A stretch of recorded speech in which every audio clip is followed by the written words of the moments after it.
Ouais, je suis content d'abord pour les joueurs, avec une semaine encore compliquée. C'est vrai que le match à Fos-sur-Mer, c'était un match particulier aussi, parce que dans les 48 heures qui ont précédé, on nous promettait la liquidation et tout. Et l'administrateur avait été très clair avec les joueurs, avec les salariés, en disant si les paiements ne sont pas faits pour passer au tribunal, on liquidera. Et je veux dire, les joueurs ne sont pas des pantins, ce ne sont pas des gens qu'on peut d'un seul coup, ok, maintenant vous payez, on remonte le truc et puis vous partez, c'est pas ça. Moi je crois qu'aujourd'hui, ces joueurs-là, ils ont du cœur, on le voit ce soir, ils ont du mental encore. Bon, John, il a passé toute sa semaine, il ne dormait pas la nuit, il a un agent là-bas qui est un très dur. Et le mec, il lui a fait la misère aussi, en lui disant je t'ordonne deux. Donc John, il est sous le coup, c'est un gars qui ne laisse pas faire. Après, bon, hier soir, on tombe à 4 minutes de la fin avec Rafael Lopez qui se blesse. Donc tu vois, l'adversité, elle est terrible, quoi. Mais encore ce soir, on peut leur dire bravo, parce que les gars, ils n'ont pas lâché. Sauf que, comme j'ai expliqué, je le redis encore aujourd'hui, notre vestiaire, il est fissuré. Notre vestiaire, il y a des joueurs qui, quand on dit pendant 10 jours, ok, ben, commence à regarder ailleurs parce que ça va mal finir, les gars, ils regardent ailleurs et tout, et mentalement, comment on fait 10 jours après pour d'un seul coup dire, ok. Alors moi, j'étais devant le tribunal, j'ai dit, ok, on a une dynamique et tout, je pense que je vais essayer. Mais le président était clair, il dit, si vous n'arrivez pas à remettre une dynamique sportive et tout, ça vaut pas la peine de continuer à mettre ses salariés sur un terrain de basket, c'est tout. Donc on en est là aujourd'hui. Moi je crois que je vois un petit peu le groupe évoluer, et forcément c'est un groupe qui évolue à deux vitesses. Ceux qui ont une possibilité bien de partir, et puis ceux qui ne l'ont pas. Donc aujourd'hui, moi je suis entre tout ça, et c'est pas ça.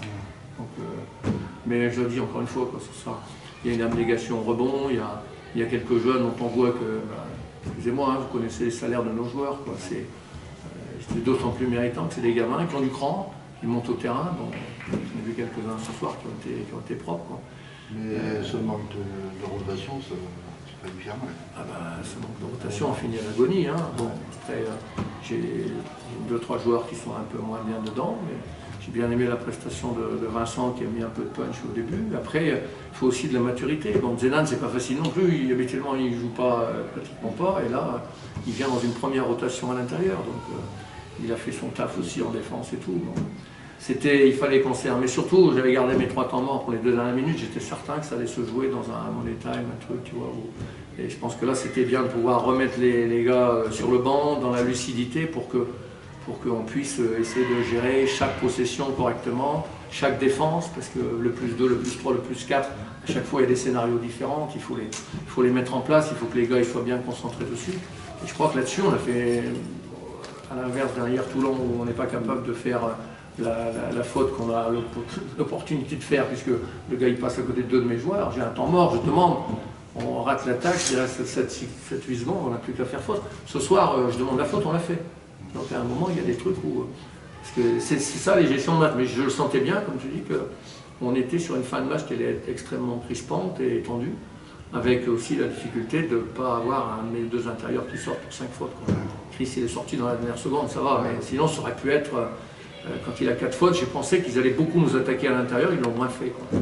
Mais bon, c'est une équipe en face où il y a forcément plus de physique, parce qu'il y a une rotation énorme. Ils ont 10 joueurs qui jouent, alors que... Bon, c'est vrai qu'on les a poussés beaucoup à la faute, ça c'est notre fonds de commerce de toute manière. Hein. Bon, après, j'ai souvent mes collègues qui sont un peu crispés parce qu'ils disent bon, l'arbitrage, mais je pense qu'on va aller chercher beaucoup les fautes. C'est aussi, je veux dire, une stratégie. Hein.